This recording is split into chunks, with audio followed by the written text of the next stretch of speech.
நம் ஆண்டவர் இயேசு கிறிஸ்துவின் நாமத்தினால் மகிழ்ச்சியும் சமாதானமும் நம் அனைவரோடும் இருப்பதாக. யாக்கோபு 4:1-10 முடிய. உங்களிடையே சண்டை சச்சரவுகள் ஏற்பட காரணம் என்ன? உங்களுக்குள்ளே போராடிக் கொண்டிருக்கும் சிற்றின்ப நாட்டங்கள் அல்லவா?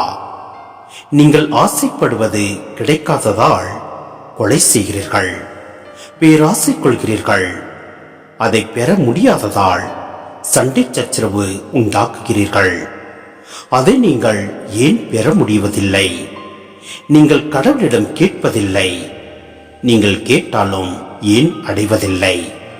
ஏனெனில் நீங்கள் தீய எண்ணத்தோடு கேட்கிறீர்கள், சிற்றின்ப நாட்டங்களை நிறைவேற்றவே கேட்கிறீர்கள்.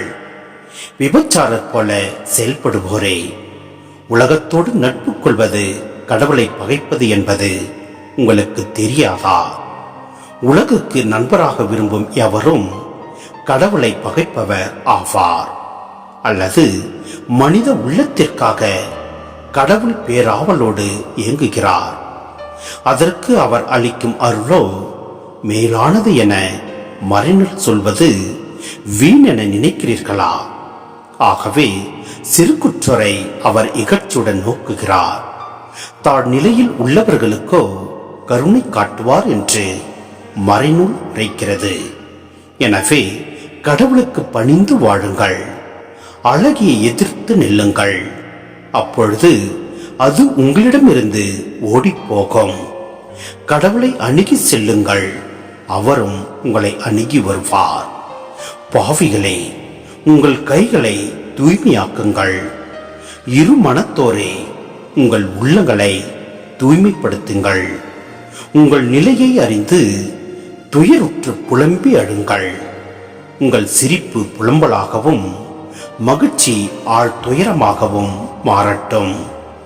ஆண்டவர் முன் உங்களை தாழ்த்துங்கள், அவர் உங்களை உயர்த்துவார். சிந்தனை: உலகத்தோடு நட்பு கொள்வது. ஆம், தீய சக்திகளையே யாக்கோப்பு இங்கே உலகம் என்று உருவகமாக கூறுகிறார். சிலை வழிபாடு, பணம், பதவி, அதிகாரத்திற்கு முக்கியத்துவம் கொடுத்து நீதி நேர்மையை மறப்பது உலகத்தோடு நட்பு கொள்வதாகும். பிளவுபடா உள்ளத்தோடு கடவுளை ஏற்று வாழ்வது மிக மிக முக்கியம். எனவே நாம் கடவுளுக்கு பணிந்து அழகிய எதிர்த்து வாழ்வோம். ஆண்டவரோடு இணைந்து அன்பில் மகிழ்ந்திருப்போம். அப்பொழுது எல்லாம் வல்ல இறைவன் நம்மை நிறைவாய் ஆசீர்வதிப்பார். ஆமென்.